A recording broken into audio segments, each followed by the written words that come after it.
इस वीडियो में मैं आपको बताने वाली हूं कि कैसे आप 12th के बाद डिफेंस में अपना कैरियर बना सकते हैं, अपने देश की सेवा कर सकते हैं और एक बेहतर कैरियर बना सकते हैं। डिफेंस में हम आर्मी, नेवी, एयरफोर्स किसी भी सेक्टर में जा सकते हैं। अगर आपका भी सपना है कि आप डिफेंस में जाओ तो वीडियो आपके लिए काफ़ी हेल्पफुल होगी। और अगर आप चैनल पर नए हो तो जल्दी से चैनल को सब्सक्राइब कर लीजिए, क्योंकि हमारे चैनल पर कैरियर रिलेटेड वीडियो के साथ साथ एग्जाम के रिगार्डिंग अपडेट भी मिलती रहती है। And press the bell icon to get the notification of upcoming videos.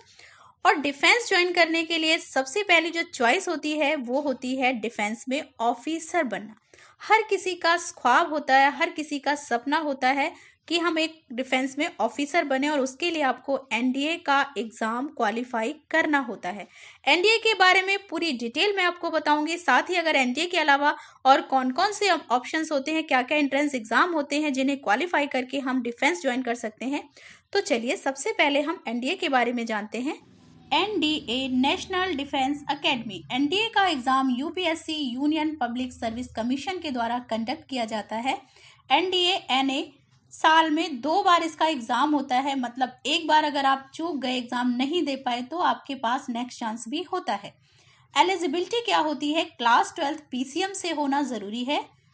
Age criteria 16.5 साल से 19 साल तक का अगर आपकी एज है तो आप एनडीए के लिए अप्लाई कर सकते हो, 16.5 to 19.5 ईयर्स। और थर्ड जो कंडीशन है वो अनमैरिड होना चाहिए जब आपने एनडीए के लिए अप्लाई किया है, और एनडीए में सिलेक्शन के बाद ड्यूरिंग ट्रेनिंग पीरियड भी आपका स्टेटस अनमैरिड होना चाहिए। उसके बाद जब आपको ज्वाइनिंग मिल जाती है उसके बाद आप अपनी लाइफ में शादी वगैरह कर सकते हो। तो ये एलिजिबिलिटी क्राइटेरिया जानना आपके लिए बहुत ज़रूरी है। और अगर आप 12th के एग्ज़ाम दे चुके हैं, आपका रिजल्ट डिक्लेयर नहीं हुआ है, तो भी आप एनडीए के लिए अप्लाई कर सकते हैं। कैसे अप्लाई करना होता है? upsconline.nic.in ये ऑफिशियल वेबसाइट है यूपीएससी की। इस पर नोटिफिकेशन आ जाता है जब भी आपके फॉर्म निकलने वाले होते हैं, जहां से आप ऑनलाइन फॉर्म अप्लाई कर सकते हैं। अगर आप एलिजिबिलिटी क्राइटेरिया फुलफिल करते हैं तो आप एनडीए के लिए एलिजिबल हैं। 2 स्टेज में एग्जाम होता है। ऑफलाइन आपका रिटन एग्जाम होता है, और उसके बाद अगर आपने रिटन एग्जाम क्वालिफाई कर लिया है तो फिर आपको एसएसबी इंटरव्यू के लिए कॉल किया जाता है। और अगर आप लकी हो, एसएसबी इंटरव्यू भी आपका क्लियर हो गया, तो आपका एनडीए में सिलेक्शन हो जाता है। आपको डायरेक्ट ट्रेनिंग में भेजा जाता है और उसके बाद आपको ज्वाइनिंग मिल जाती है। अब हम ये भी देखते हैं कि एनडीए के लिए क्वेश्चन पेपर का पैटर्न क्या होता है, क्या सिलेबस होता है, क्या क्या आपको पढ़ना जरूरी होता है। मैथ्स और जनरल एबिलिटी 2 क्वेश्चन पेपर होते हैं आपके। मैथ्स का कोड है 01 और जनरल एबिलिटी का कोड है 02। मैथ्स का पेपर जो होता है वो 2.5 घंटे का होता है, 300 मार्क्स का होता है। जनरल एबिलिटी ये भी 2.5 घंटे का होता है और ये 600 मार्क्स का होता है। टोटल हो गए आपके 900 मार्क्स। अगर आप ये क्लियर कर लेते हो तो आपको एसएसबी के लिए कॉल किया जाता है। और इसमें जो भी क्वेश्चन पेपर जो पैटर्न होता है वो ऑब्जेक्टिव क्वेश्चंस आते हैं, डिस्क्रिप्टिव क्वेश्चंस नहीं आते।